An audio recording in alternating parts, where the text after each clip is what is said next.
बांदीकुई के विधायक सम्माननीय जी.आर. खटाना साहब, दौसा से विधायक और प्रदेश सरकार में मंत्री मोरारी लाल मीणा जी, थोड़ा बैठ जाओ भाई सब, 10 मिनट की बात है, शांति से।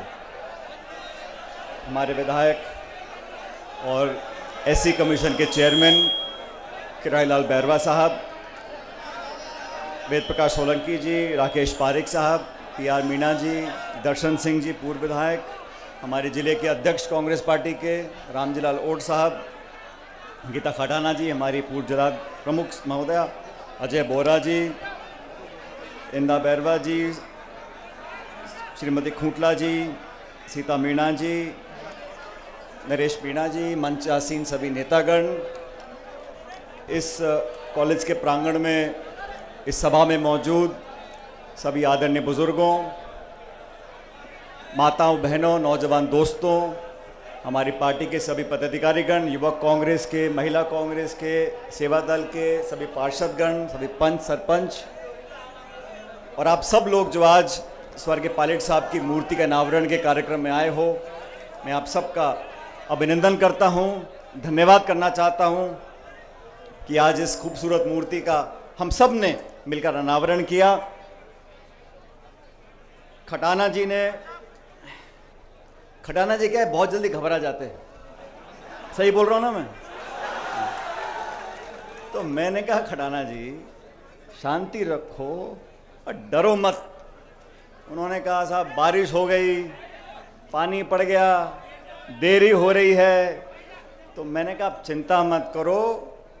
फिर उन्होंने कहा साहब वो बीजेपी वाले कोई यात्रा निकाल रहे हैं, कोई मीटिंग कर रहे हैं, कोई हाथी पे आ रहा है, कोई घोड़े पे आ रहा है। और हकीकत तो यह है कि इस मूर्ति के कार्यक्रम को बहुत समय से उन्होंने मुझसे टाइम मांगा था, लेकिन कुछ परिस्थिति ऐसी रही कि कार्यक्रम नहीं कर पाए।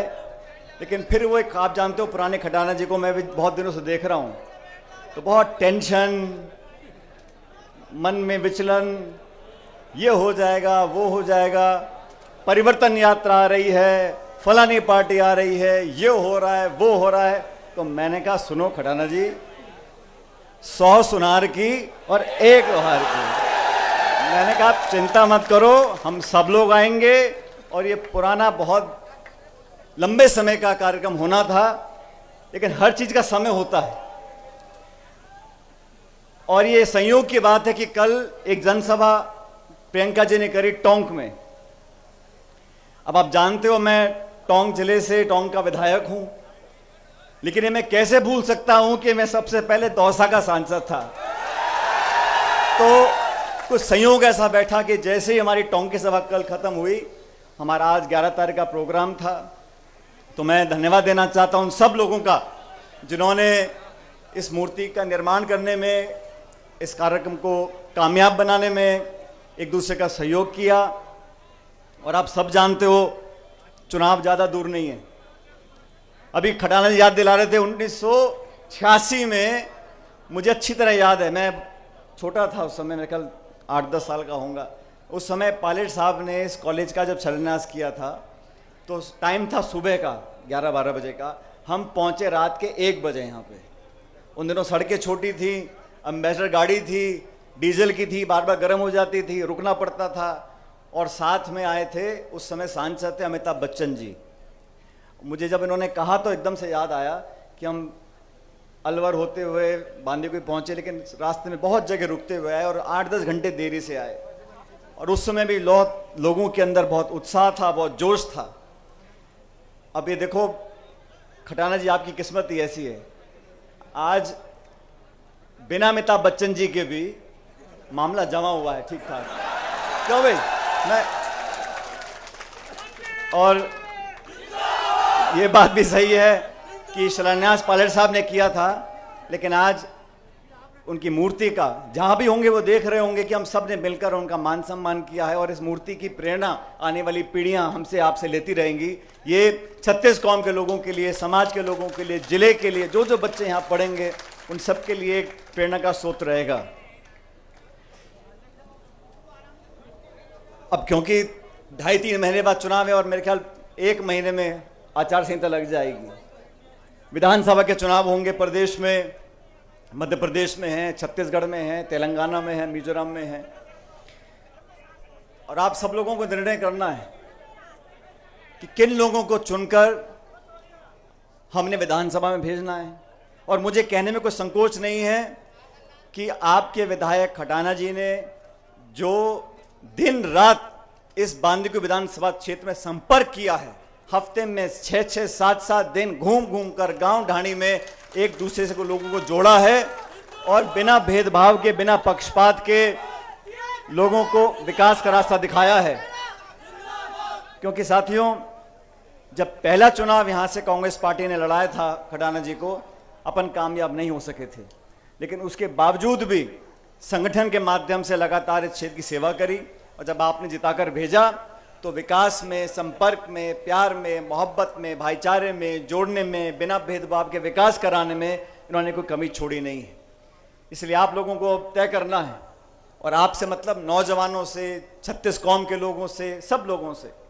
ये पुराना क्षेत्र रहा, कांग्रेस का गढ़ रहा, यहाँ से मुरारी लाल मीणा जी विधायक रहे, और मैं तो अभी बांदीकुई की जो सिकराई की हमारी मंडी है उसमें कह रहा था, मैंने कहा बांदीकुई के लोग तो बहुत किस्मत वाले हैं, बटन एक दबाते हैं विधायक 2 मिल जाते हैं। खटाना जी का भी, अब ये माने ना माने, मंत्री विधायक दौसा से हैं, लेकिन मन और मकान बांदीकुई में बना हुआ है। अभी मकान दिखा रहे थे मेरे को बाईं तरफ का जो बोर्ड लग रहा है। लेकिन आज मैं बहुत दिनों, ये बात सच है, बहुत दिनों के बाद बांदीकुई आने का मौका मिला। बहुत से ऐसे लोग जो पहले नौजवान थे, आज उनके बच्चे बड़े हो गए, जिनके थोड़े थोड़े बाल सफ़ेद थे आज पूरे धौले हो गए, पूरा सफ़ेद हो गए। और मैं रास्ते में आ रहा था, सीताराम शर्मा जी की हलवाई की दुकान है बाईं तरफ कोने पे। मैंने बहुत पहले वादा किया था उनको, मैंने कहा पंडित जी आपकी दुकान पक्का आऊँगा। आज उनको देखा, मैं गाड़ी से उतरा, उनकी दुकान में गया, उनका पोता इतना बड़ा हो गया, वो 22-23 साल का पोता हो गया। तो समय बहुत जल्दी बीतता है, लेकिन समय के बीतने का मतलब ये नहीं है कि हम आपसी संबंध खत्म कर दें। और संबंध साथियों बनाने से बनते हैं, चाहे घर का भी कोई सगा संबंधी हो, चाचा भतीजा, माई मासी, कोई भी हो, अगर आप संबंध नहीं बनाओगे, और संबंध बनते हैं 2 तरफ से, एक पक्ष जोर लगाता रहे और दूसरा सुने ना, राम राम ना करे, मीठे से बात ना करे, संबंध बनते नहीं। संबंध बनाने के लिए एक दूसरे को समझना, एक दूसरे के दुख दर्द में भागीदार रहना, अपनेपन का एहसास कराना। ताली 2 हाथ से बजती है, संबंध 2 तरफ से बनते हैं। तो समय के साथ साथ जो संबंध गहरे होते जाते हैं वो संबंध सच्चे होते हैं, और समय के साथ साथ जो संबंध कम होते जाते हैं, ये समझ लो कि कमी मेरे में या तुम में हो, अगर संबंध कमजोर हुए हैं तो कमी किसी ना किसी की है।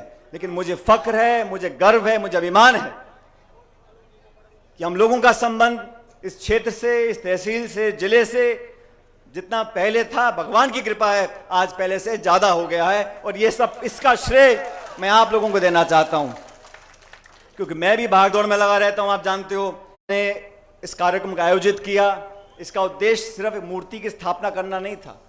इसका उद्देश्य था कि वो बात, वो सिद्धांत, वो वादे, वो विचार जो स्वर्गीय पायलट साहब ने अपने पब्लिक लाइफ में, सार्वजनिक जीवन में कहे और करे, उसका अनुसरण हम कैसे कर सकते हैं। मुझे अच्छी तरह याद है, बचपन से मैं देखता था, पायलट साहब के हर भाषण में बोलते थे कि कृषि को उद्योग का दर्जा मिलना चाहिए, किसान का क्रेडिट कार्ड होना चाहिए। 20 साल बाद अब जाके सरकारों ने उस काम को किया कि किसान क्रेडिट कार्ड मिलना शुरू हो गए। आज जरूरत इस बात की है कि किसानों के बच्चे इन कॉलेजों में पढ़ें और पढ़ लिख कर उन पदों पर बैठ जाएं जहां से नीति बनती है, जहां से कार्यक्रम बनते हैं, जहां से बजट साइन होता है। अगर उन कुर्सियों पर गरीब और किसान के बच्चे बैठेंगे, उस अधिकारी को, उस नेता को बताने की जरूरत नहीं पड़ेगी कि किसानी में कितनी लागत लगती है, खाद बीज पानी कहां से आता है, फसल का बीमा कहां से होता है, गाय भैंस बकरी कहां से आती है। तभी मैं कहता हूं, पायलट साहब भी कहते थे, गरीब गांव ढाणी में पैदा होने वाले बच्चे बच्चियां, उनको शिक्षा का वरदान मिले, वो पढ़ लिख कर कामयाब हों, जो व्यवस्था इस देश में, संविधान में बनाई है, उसका पूरा उपयोग वो कर सकें। तभी परिवर्तन आएगा, तभी बदलाव आएगा, तभी देश विकसित होगा। और देश जब आगे बढ़ रहा है, चिंता मुझे इस बात की रहती है साथियों, हमारे देश में जो खाई है, गांव और शहर की, अमीर और गरीब की, वो लगातार बढ़ती जा रही है। आज जो संपन्न है, जिनकी जेब में बहुत पैसा है, उनको रोकने वाला कोई नहीं है। और जो गांव गरीब जैसे हाल में कल था, आज बहुत ज्यादा सुधार हो नहीं सका, क्योंकि उस सोच के लोग बैठे नहीं है दिल्ली की सरकारों में, जिनके मन में पीड़ा हो। आज 9 साल से एक सरकार दिल्ली में बैठी है, बजाय भाषण देने के और ज्ञान बांटने के और विज्ञापन थपनाने के, ऐसी कौन सी नीति बनाई है मुझे बता दो आप लोग। नरेगा की योजना हमारी सरकार लेकर आई, शिक्षा का अधिकार हमारी सरकार लेकर आई, रोजगार का अधिकार हमारी सरकार लेकर आई। गरीबों का 75,000 करोड़ ऋण किसने माफ किया? कांग्रेस सरकार ने माफ किया। बीजेपी की सरकार जनता ने बनाई 2014 में, उसका मैं सम्मान करता हूं, क्योंकि जनता के आगे कोई नहीं है। उस सरकार बनाने के बाद हुआ क्या? नोटबंदी कर दी, जीएसटी लगा दिया, गैस का सिलेंडर 1100 रुपए का बिक रहा है। ऐसा क्या कारण है कि केंद्र की सरकार, जो पूर्ण बहुमत की सरकार है, मिलीजुली सरकार नहीं है। हमारी सरकारों में बहुत दबाव होते थे, सहयोगी दल कुछ मांग करते थे, दबाव में हम आ जाते थे, लेकिन पूर्ण बहुमत की सरकार बनी हुई है। किसानों के खिलाफ 3 कानून आपने बना दिए। नौजवान जो फौज में जाना चाहते थे, आज आपने अग्निवीर की स्कीम लगा दी कि फौज में भर्ती हो जाओ और 4 साल में छुट्टी। वो बापड़ा 4 साल बाद के करेगा क्या? उद्योगपति परेशान, नौजवान परेशान। हां, चुनाव आ जाए तो नई डेट आती रहती है। अभी राम मंदिर का उद्घाटन 1 जनवरी को होगा, 20 जनवरी को होगा। अरे तुम आज ही कर दो ना, कौन मना कर रहा है? लेकिन मंदिर का, मस्जिद का, राम और रावण का, हिंदू का मुसलमान का, कोई कुछ हो जाए, मैं कहूं यार टमाटर 200 रुपए किलो क्यों बिक रहा था? पाकिस्तान चले जाओ। महंगाई बढ़ गई, उद्योग बंद हो गए। इस देश में जो हमारी बड़ी बड़ी संपत्तियां थीं, रेल, तेल, बड़े उद्योग, हवाई अड्डे, कारखाने, बिजली घर, वो सब औने पौने भाव में लोगों को बेच बाच दिए। और हमको पता यूं नहीं पड़ता कि मीडिया में छपता ही नहीं। जो खबर नहीं छपानी होती वो नहीं छपती। लेकिन हिंदुस्तान का नाम बदल रहा है, भारत रखेंगे, इंडिया रखेंगे। अरे भाई, पहले से दोनों नाम हैं, तुमने क्या आविष्कार कर दिया? ये जो सोच है लोगों का ध्यान भटकाने की, मैं नौजवान साथियों से बोलना चाहता हूं, हम में कुछ कमी, आप हमें आके बोलो, कोई दिक्कत नहीं। लेकिन ये जो देश को लूट रहे हैं, इनको तो समझ लो। पहले खरबों रुपया विदेश चला गया। क्या भाषण दिए थे? सरकार बनाने के बाद पूरा कालाधन वापस आ जाएगा हिंदुस्तान में। कितना कालाधन वापस आया? जो अवैध बांग्लादेशी देश में घुस गए हैं, उनको हम बाहर निकाल देंगे। कितने निकाल दिया आपने? ये झूठ और पाखंड की राजनीति ये जनता समझती है, और इसका परिणाम हमने कल देखा। ये बड़े बड़े रथ पर परिवर्तन यात्रा निकालने आए थे कल दौसा में। मुरारी जी, कितने लोग थे दौसा में? क्यों भाई? 200-300 कार्यकर्ताओं को लेकर परिवर्तन यात्रा करने जा रहे हो। अरे बड़े भाइयों, खिड़कियां खोल लो, देख लो जनता कहां खड़ी है। इनके पल्ले कुछ नहीं है, मेरी बात समझो, इनके पल्ले कुछ नहीं है। सिर्फ ध्यान भटकाना, लोगों को भड़काना, धर्म जाति की बात करना, सत्ता हासिल करना और राम राम जपना, इतना ही काम है। सब लोगों से सचेत रहना हमें बहुत जरूरी है, क्योंकि अब क्या, दुकान बहुत खुल गई। अभी चुनाव से पहले मैं देखूं, नई नई पार्टी बन रही है, नए नए नेता आ रहे हैं। अरे न अरे, अब आजकल और दिक्कत क्या हो गया, देखो, कोई बुरा मत माने, इस लोकतंत्र में सबको आजादी है टिकट मांगने की, चुनाव लड़ने की, और मैं समझता हूं इसमें कोई गलत बात नहीं है। लेकिन कुछ तो सोच लो, जिसकी 1.5 बीघा जमीन बिक गई, उसने खरीदी 2 स्कॉर्पियो, 4 झंडे और चल दिल्ली, चल जयपुर। इसमें कोई बुरी बात नहीं है, वहां तक तो ठीक है। लेकिन जब बाद में निर्णय हो जाए और जो सबसे मजबूत उम्मीदवार हो, चाहे वो किसी पार्टी का भी हो, मैं तो अपनी पार्टी की बात कर सकता हूं, तो फिर सबको मिलकर समर्थन करना चाहिए। ये नहीं है कोई चील में चला गया, कोई गाड़ी में, कोई घोड़े में, कोई बोतल में, कोई हाथी में, कोई केकड़े में, ऐसे नहीं चलता। आप अगर विचारधारा से जुड़े हो तो आपको दिखाना पड़ेगा। और इसीलिए मैं कहता हूं आप सब लोगों को, ये क्षेत्र बड़ा हो गया, पहले आबादी कम थी, अब 2 लाख 2.5 लाख लोग हर विधानसभा क्षेत्र में रहते हैं। अगर कोई ये गलतफहमी पाल ले कि मैं तो फलाने गोत्र का हूं, फलाने जाति का, मैं तो चुनाव जीत जाऊंगा, संभव नहीं है।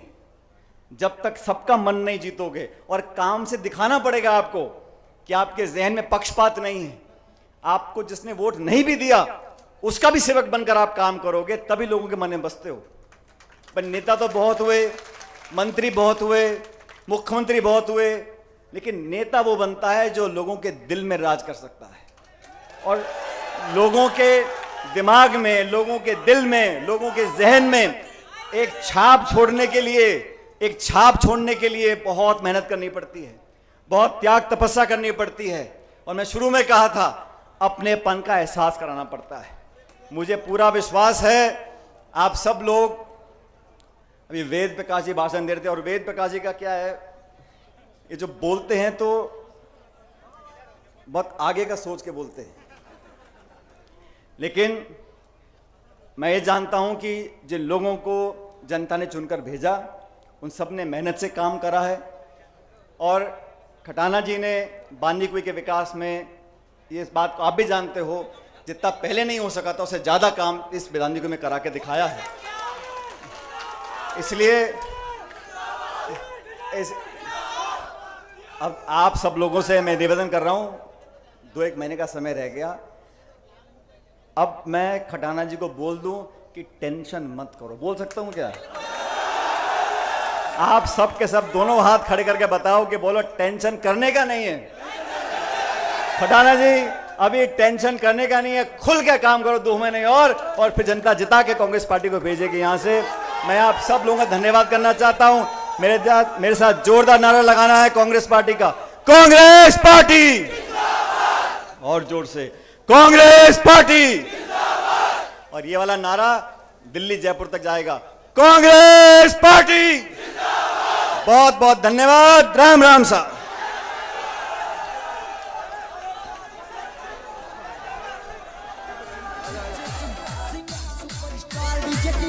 Come and see me well.